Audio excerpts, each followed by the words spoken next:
Praise the Lord, praise the Lord, hallelujah. నాకు అనుగ్రహింపబడిన ఈ అవకాశాన్ని బట్టి మొదటగా దేవాది దేవునికి వందనాలు, స్తోత్రాలు చెల్లిస్తూ ఉన్నాను.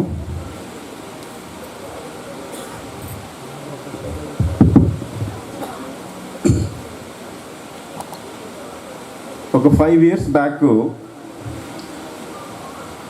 పాస్టర్ గారు నన్ను పిలిచి, సునీల్ నువ్వు దేవుని వాక్యాన్ని పంచుకోవాలి అని అడిగినప్పుడు నా పరిస్థితి ఏంటంటే, అయ్యో బావా, నేను బ్యాక్ స్టేజ్ పర్సన్, అంటే తెర వెనక ఉండగలుగుతా కానీ తెర ముందుకైతే నేను రాను. మీరు సేవ కోసం నాకు ఏ పనైనా చెప్పండి, ఏదైనా నాకు అప్పగించండి, నేను చేస్తాను.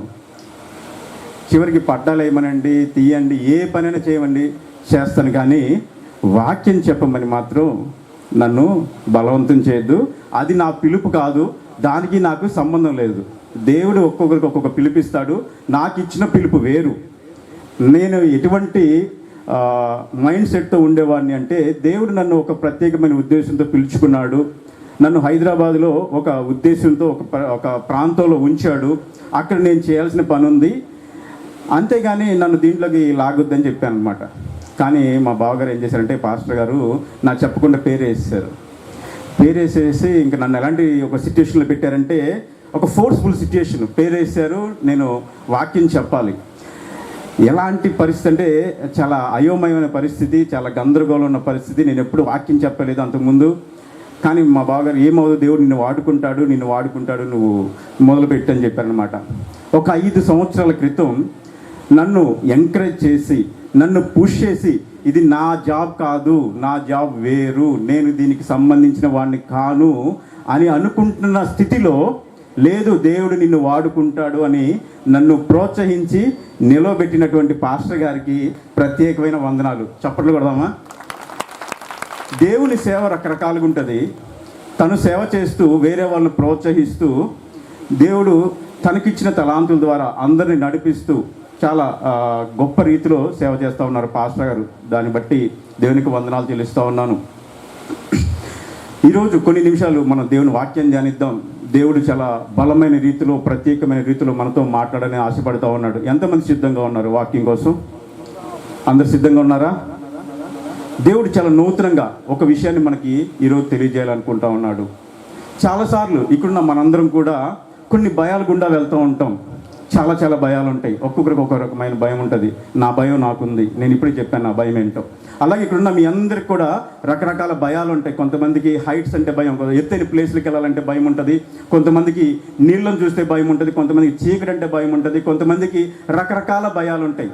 కానీ ఇంకొన్ని భయాలు ఉంటాయి. ఇంకొన్ని భయం ఏంటంటే, ఇప్పుడు నేనున్నానండి, హైదరాబాద్ నుంచి గుంటూరు వస్తున్నాను. ఔటర్ రింగ్ రోడ్ ఎక్కగానే ఫస్ట్ నాకు భయం స్టార్ట్ అయిపోయింది. నా భయం ఏంటంటే, పెట్రోల్ ఉందా లేదా. నేను ఔటర్ రింగ్ రోడ్ ఎక్కాను అంటే 100 కిలోమీటర్లు ఎక్కడ పెట్రోల్ బంక్ ఉండదు. సో ఔటర్ రింగ్ రోడ్ ఎక్కగానే ఫస్ట్ నేను చూసుకునేది ఏంటంటే, నాకు పెట్రోల్ ఎంత ఉంది, ఔటర్ రింగ్ రోడ్ దిగేదాకా నాకు పెట్రోల్ సరిపోద్దా లేదా అనే ఒక భయం ఉంటుంది. ఇక్కడున్న మీ అందరికి కూడా చాలా భయాలు ఉంటాయి. పిల్లలకైతే ముఖ్యంగా ఎగ్జామ్స్ అంటే భయం ఉండొచ్చు. నేను చాలా పాజిటివ్గా చెప్తున్నాను. ఎగ్జామ్ అంటే మీరు భయపడతారని కాదు, ఎగ్జామ్కి వెళ్ళిన తర్వాత చదివినంత గుర్తు వస్తుందా రాదా అని చాలా కష్టపడి చదువుతూ ఉంటాం కదా. చదివినంత గుర్తు వస్తుందా రాదా. ఎగ్జామ్ రాస్తున్నప్పుడు నా పెన్లో ఇంక్ అయిపోతే పరిస్థితి ఏంటి, ఎగ్జామ్ రాస్తున్నప్పుడు నాకు చెయ్యి నొప్పి వస్తే పరిస్థితి ఏంటి. భయపడ్డారు ఎప్పుడన్నా? Very good. ఇంకా రకరకాల భయాలు ఉంటాయి. కొంతమందికి ఫోన్లో 100% కంటే 1% ఛార్జింగ్ తగ్గినా కూడా చాలా భయం వేస్తూ ఉంటుంది. 99% ఉన్నా కూడా ఒప్పుకోరు. 100% ఛార్జింగ్ కావాలి. నేను నైట్ మళ్ళీ ట్రావెల్ చేయాలి. ట్రావెల్ చేసేప్పుడు ట్రైన్ ఎక్కగానే ఛార్జింగ్ ఉందా లేదా భయం. ఛార్జింగ్ అయిపోయింది అనుకోండి, డిస్కనెక్ట్ అయిపోతూ ఉంటాం. సో మనందరం ఇక్కడున్న పరిస్థితి, ప్రతి ఒక్కరు కూడా రకరకాల భయం గుండా వెళ్తూ ఉంటాము. భయాలకి ఎవరు అతిథులు కాదు, అందరికీ భయాలు ఉంటాయి. కానీ ఈరోజు నేను ఒక పరిస్థితి, అంటే భయాన్ని పురికొల్పే ఒక పరిస్థితి గురించి మీతో పంచుకోవాలనుకుంటున్నాను వాక్యాన్ని. ఆ పరిస్థితి ఏంటంటే కొరత. ఇప్పుడు మనం చూసాం కదా, ఒక కొరత అనే పరిస్థితి గుండా మనం వెళ్తున్నప్పుడు మన మానసిక పరిస్థితి ఎలా ఉంటుంది, కొరతలో మనం ఎలా బిహేవ్ చేస్తాం, ఆ కొరత పరిస్థితిలో ఉన్నప్పుడు మనం ఎలా స్పందిస్తాం. కొరతలో మనం చాలా భయపడిపోతూ ఉంటాం. మనకి సరిపోయినన్ని సుమనున్నాడు కాబట్టి చెప్తూ ఉన్నా, సాయంత్రము ఈ ప్రేయర్ అయిపోయిన తర్వాత అందరికి భోజనం పెట్టాలి. సుమన్కి ఇప్పుడు భయం అవుతూ ఉంటుంది, అందరికి సరిపోయిద్దా లేదా కదా. ఒక్కొక్కరికి ఒక భయం ఉంటుంది. ఆ భయాన్ని మనము ఎలా ఎలా అధిగమించాలి. సో కొరత లేకపోతే కొదువ లేకపోతే లేమి అనే పరిస్థితుల నుండి సమృద్ధి అనే పరిస్థితిలోకి ఎలా వెళ్ళాలి అనేది ఈరోజు మనం ధ్యానించబోతున్నాం. ఈరోజు మన అంశం ఏంటి? కొరతలో నుంచి సమృద్ధిలోనికి ఎలా వెళ్ళాలి.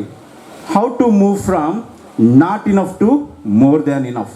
నాట్ ఇనఫ్ అంటే కొరత, కొదువ, లేమి, సరిపోయినన్ని వనరులు లేవు. అలాంటి పరిస్థితిలో నుంచి నేను సమృద్ధి అయిన పరిస్థితి, మిగులుగల పరిస్థితిలోకి ఎలా వెళ్ళాలి. ఓకే, వాక్యం ద్వారా మనము ఈ అంశాన్ని ధ్యానిద్దాం. ఎంతమంది కొదువలో నుంచి సమృద్ధిలోకి వెళ్ళాలనుకుంటున్నారు? ఒకసారి మీ చేయి చూపిస్తారా?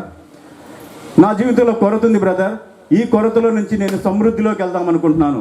చాలామందికి ఆ కొరత దేవుడు తీసేసి మనందరినీ సమృద్ధిలోకి నడిపించును గాక. ఆమేన్. కొరత అంటే మనం చాలాసార్లు డబ్బులు కొరత అనుకుంటాం కదా. చాలాసార్లు కొరత అనగానే ఫస్ట్ మనం ఫైనాన్స్కి వెళ్ళిపోతాం. డబ్బులు కొరత, లేకపోతే ఎడ్యుకేషన్ కొరత ఉంటుంది, కొంతమందికి పిల్లల కొరత ఉంటుంది, కొంతమందికి నిద్ర కొరత ఉంటుంది. చాలామందికి నిద్రపోవడానికి కూడా టైం ఉండదు, నిద్ర కొరత ఉంటుంది. కొంతమందికి ఆరోగ్యం అనేది కొరతగా ఉంటుంది. చాలా కొరత గల పరిస్థితిలో గుండా మనందరం వెళ్తూ ఉన్నాం. ఈరోజు దేవుడు మనతో సూటిగా ఏం మాట్లాడుతున్నాడంటే, నీ కొరత ఏదైనా సరే I'm going to take you from not enough to more than enough. కొరత గల పరిస్థితిలో నుంచి సమృద్ధి అయిన పరిస్థితిలోకి దేవుడు మనల్ని తీసుకెళ్లాలని ఆశపడుతూ ఉన్నాడు. కొద్ది నిమిషాలు ఏమి ఆలోచించకుండా, దేని గురించి చింతించకుండా, ఏ డైవర్షన్స్, డీవియేషన్స్, ఇంటరప్షన్స్ ఎటువంటివి లేకుండా చాలా ఫోకస్డ్గా దేవుని వాక్యాన్ని విందాం. అందరూ మీ చేతిలో ఉన్న బైబిల్ గ్రంథాలను తెరిచి మత్తయి సువార్త 15వ అధ్యాయము, మత్తయి సువార్త 15వ అధ్యాయము 29 నుంచి 38 వరకు నేను చదువుతూ ఉంటాను. జాగ్రత్తగా గమనించండి. అందరి చేతిలో బైబిల్ ఉన్నాయి కదా. Can I see your Bibles? మీ బైబిల్ చూడొచ్చా? మత్తయి సువార్త. Very good. బైబిల్ తెచ్చిన వాళ్ళందరికీ దేవుడు మిమ్మల్ని దీవించును గాక. బైబిల్ తీసుకురాకపోతే నేను చదువుతూ ఉంటాను, జాగ్రత్తగా వినండి. మత్తయి సువార్త 15వ అధ్యాయము 29 నుంచి. యేసు అక్కడి నుండి వెళ్ళి గలిలయ సముద్ర తీరమునకు వచ్చి కొండ ఎక్కి అక్కడ కూర్చుండగా బహుజన సమూహములు ఆయన వద్దకు కుంటివారు, గుడ్డివారు, మూగవారు, అంగహీనులు మొదలైన అనేకులను తీసుకువచ్చి ఆయన పాదముల యొద్ద పడవేసిరి. ఆయన వారిని స్వస్థపరిచెను. మూగవారు మాటలాడుటయు, అంగహీనులు బాగుపడుటకును, కుంటివారు నడుచుటయును, గుడ్డివారు చూచుటయును జనసమూహము చూచి ఆశ్చర్యపడి ఇశ్రాయేలు దేవుని మహిమపరిచిరి. అంతటా యేసు తన శిష్యులను పిలిచి, ఈ జనులు నేటికి 3 దినముల నుండి నా యొద్దనున్నారు. వారికి తిననేమియు లేదు గనుక వారి మీద కనికరపడుచున్నాను. వారు మార్గములో మోర్చపోవుదురేమో అని వారిని ఉపవాసముతో పంపివేయుటకు నాకు మనస్సు లేదని వారితో చెప్పగా, ఆయన శిష్యులు, ఇంత గొప్ప జనసమూహమును తృప్తిపరచుటకు కావలసిన రొట్టెలు అరణ్య ప్రదేశంలో మనకు ఎక్కడి నుండి వచ్చినని ఆయనతో అనిరి. యేసు, మీ యొద్ద ఎన్ని రొట్టెలు ఉన్నవని వారిని అడుగగా, వారు 7 రొట్టెలను కొన్ని చిన్న చేపలను ఉన్నవని చెప్పిరి. అప్పుడు ఆయన నేల మీద కూర్చుండని జనసమూహమునకు ఆజ్ఞాపించి ఆ 7 రొట్టెలను ఆ చేపలను పట్టుకొని కృతజ్ఞతాస్తుతులు చెల్లించి వాటిని విరిచి తన శిష్యులకిచ్చెను. శిష్యులు జనసమూహమునకు వడ్డించిరి. వారందరూ తిని తృప్తి పొందిన మీదట మిగిలిన ముక్కలు 7 గంపల నిండా ఎత్తిరి.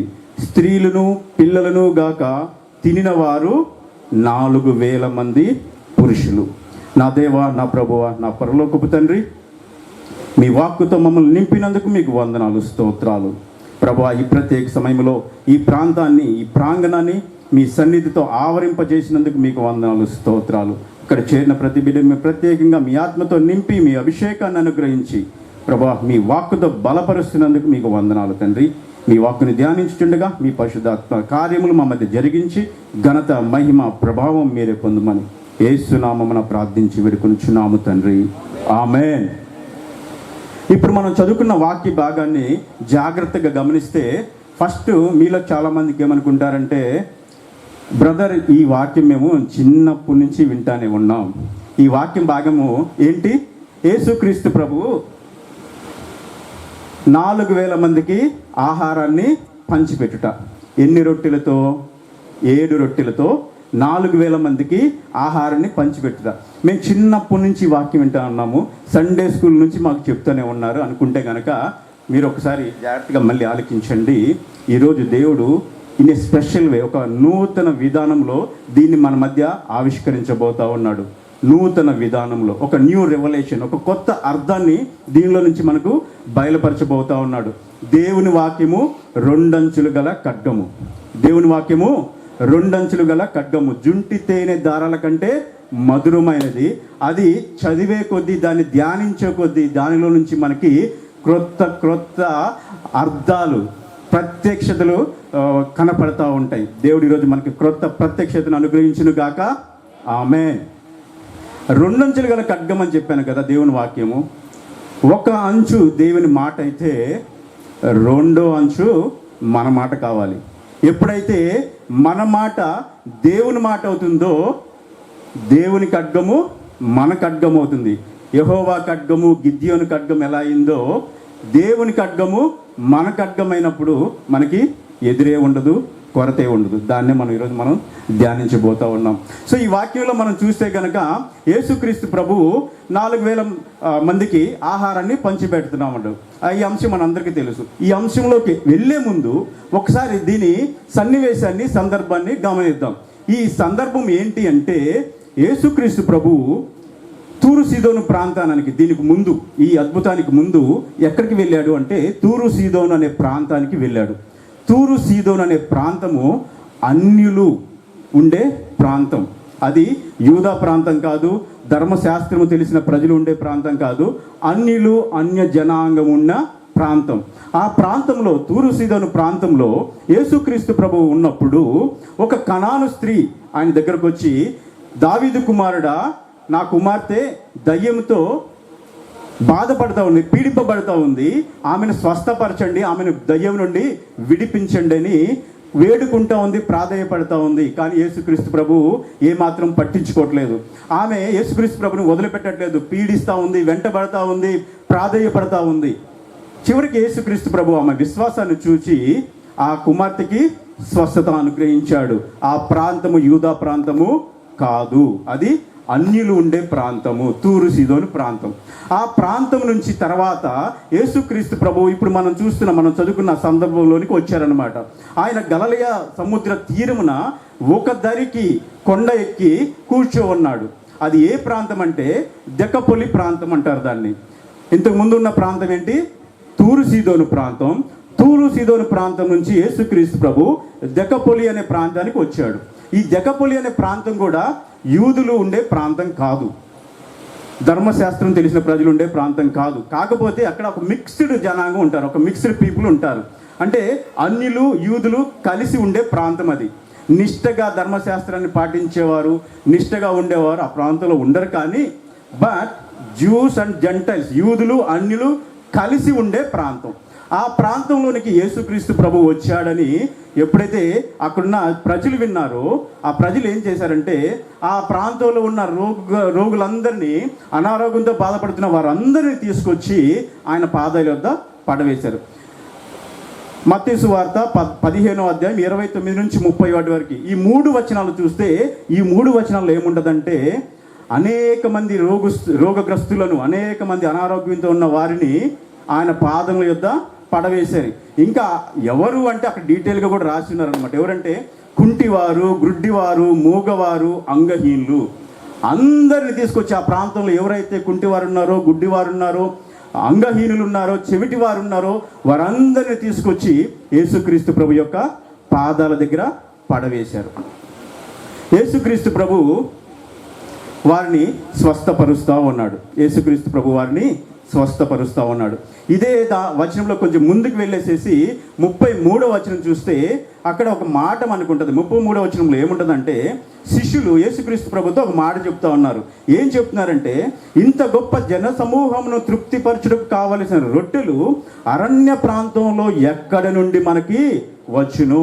అరణ్య ప్రాంతంలో ఇంతమంది జనాల్ని పోషించటానికి కావలసిన రొట్టెలు మనకి ఎక్కడ నుండి వచ్చును?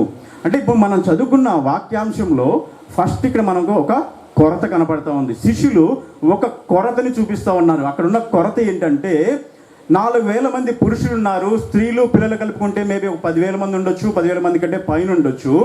వారందరికీ ఆహారాన్ని పెట్టాలి. ఆహారాన్ని పెట్టడానికి వారికి కావలసిన రొట్టెలు లేవు. ఒక సమస్య ఏంటంటే రొట్టెలు లేవు. రెండో సమస్య ఏంటంటే వారున్నది అరణ్య ప్రాంతం, నిర్మానుష్య ప్రాంతం, జనాలు సంచరించే ప్రాంతం కాదు. అదొక సిటీ కాదు, టౌన్ కాదు. అరణ్య ప్రాంతంలో రొట్టెలు లేకుండా ఉన్న ప్రాంతంలో వీరందరినీ ఎలా పోషించాలి అనే ఒక కొరతని శిష్యులు లేవనెత్తుతూ ఉన్నారు.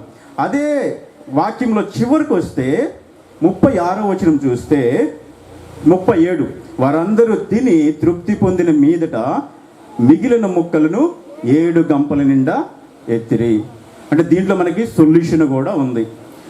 కొరతతో ప్రారంభమైంది, ఒక సొల్యూషన్తో ముగించబడుతుంది. సొల్యూషన్ ఏంటంటే, ఆ కొరత ఉన్న ప్రాంతంలో, అరణ్య ప్రాంతంలో, రొట్టెలు లేని ప్రాంతంలో యేసుక్రీస్తు ప్రభువు వారికి రొట్టెలు పంచిపెట్టి మిగిలిన వాటిని ఎన్ని గంపలు ఎత్తారు? 7, 12 కాదు, 7 గంపల నిండా ఎత్తారు. అంటే వాళ్ళు రొట్టెలు తినగా మిగిలిన ముక్కలను 7 గంపల్లోకి ఎత్తారు. తినగా మిగిలిన అంటే ఏంటి? సమృద్ధి కదా. వాళ్ళకి కావలసిన వాటికంటే ఎక్కువ లభించినాయి, వాళ్ళకి అనుకున్న వాటికంటే ఎక్కువ ఉన్నాయి. కాబట్టి వాళ్ళు ఎక్కడున్నారు? ఇప్పుడు సమృద్ధిలో ఉన్నారు. కొరతలో ఉన్నాము అనుకున్న వారిని దేవుడు ఎక్కడ తీసుకొచ్చాడు? సమృద్ధిలోనికి తీసుకొచ్చాడు. ఈరోజు ఇక్కడున్న మనందరిని కూడా దేవుడు ఏ కొరతలో ఉన్నదో తెలియదు, కానీ ఇక్కడున్న మనందరికీ ఏదో ఒక కొరత ఉండే ఉంటుంది.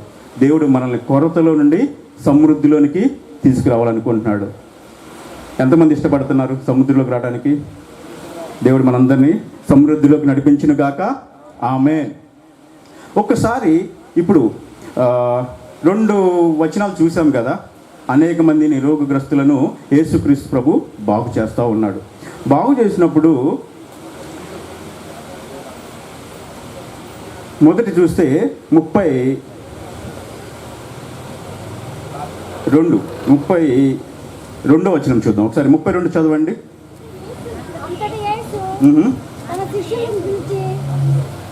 చదవండి అమ్మా.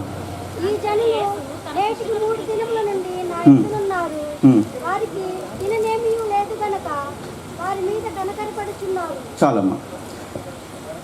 29 నుంచి 31 వచనములో రోగులను యేసుక్రీస్తు ప్రభు స్వస్థపరచుట అనేది చూసాం మనం కదా. ఇప్పుడు 32వ వచనం చూస్తే 32వ వచనంలో యేసుక్రీస్తు ప్రభు తన శిష్యులని పక్కకు పిలిచి ఏం చెప్తున్నాడు అంటే, ఈ జనులు నేటికి 3 దినముల నుండి నా యొద్ద ఉన్నారు. ఈ జనులు నేటికి 3 దినముల నుంచి నా యొద్ద ఉన్నారు. కొరత నుంచి సమృద్ధిలోకి వెళ్ళడానికి 2 అంశాలు చెప్తాను. ఓకే, 2 అంశాలు చెప్తాను, జాగ్రత్తగా వినండి. మనం ఏదైనా ఒక వస్తువు కొన్నప్పుడు డూస్ డోంట్స్ అని ఉంటాయి, తెలుసు కదా మనందరికీ. ఏదైనా ఒక వస్తువు కొన్నామనుకోండి, ఒక ఫోన్ కొన్నామనుకోండి, ఈ ఫోన్ని ఎలా వాడాలి, ఎలా వాడకూడదు అని మనకి ఒక మాన్యువల్ ఇస్తారు. అలాగే మనం కొరతలో నుండి సమృద్ధిలోకి వెళ్ళటానికి 2 సూత్రాలు చెప్తారు. మనం చేయాల్సిన 2 పనులు చెప్తాను, చెయ్యకూడని ఒక పని చెప్తాను, జాగ్రత్తగా వినండి. ఫస్ట్ అది మనం చూస్తే కనుక 32వ వచనంలో యేసుక్రీస్తు ప్రభువు తన శిష్యులను పక్క పిలిచి, వీళ్ళు 3 రోజుల నుంచి నా యొద్ద ఉన్నారు, 3 దినముల నుండి నా యొద్ద ఉన్నారు. ఫస్ట్ అంశం ఏంటంటే, మనము కొరతలో నుండి సమృద్ధిలోనికి వెళ్ళాలి అంటే we have to wait at the feet of God, we have to be in the presence of God. అంటే దేవుని సన్నిధిలో ఆయన పాదాల యొద్ద కనిపెట్టుకొని ఉండాలి. ఇక్కడ యేసుక్రీస్తు ప్రభువే ఆ జనుల గురించి సాక్ష్యం ఇస్తా ఉన్నాడు. ఏం సాక్ష్యం ఇస్తున్నాడంటే, ఈ జనులు నేటికి 3 దినముల నుంచి నా యొద్ద ఉన్నారు. 1 రోజు కాదు, 2 రోజులు కాదు, 3 రోజులు కాదు, 3 రోజులు. 3 రోజుల నుంచి ఈ జనులు నా యొద్ద ఉన్నారు.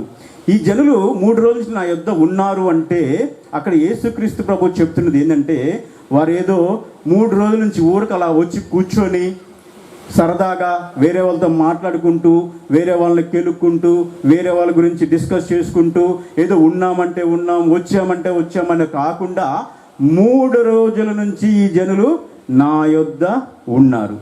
మనకు కూడా ఈ మీటింగ్స్ ఎన్ని రోజులు జరుగుతూ ఉన్నాయి? 3 రోజుల నుంచి జరుగుతూ ఉన్నాయి. 3 రోజులు వచ్చిన వాళ్ళు చేతులు ఎత్తండి ఒకసారి. హల్లెలూయా. దేవుడు మీ అందరిని దీవించును గాక. దేవుడు ఈరోజు ఏం చెప్తున్నాడంటే మీ గురించి, ఈ జనులు నేటికి 3 దినముల నుండి నా యొద్ద ఉన్నారు.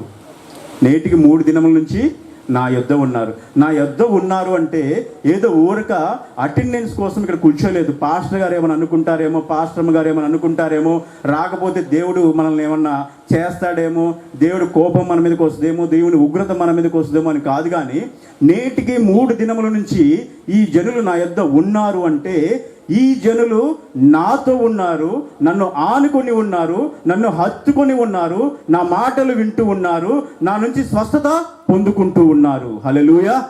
వాళ్ళు ఎలా ఉన్నారంటే దేవునికి అటాచ్ అయిపోయి ఉన్నారు. యేసుక్రీస్తు ప్రభువుని ఆనుకొని ఉన్నారు, యేసుక్రీస్తు ప్రభువుని హత్తుకొని ఉన్నారు. ప్రపంచం మొత్తము మర్చిపోయారు.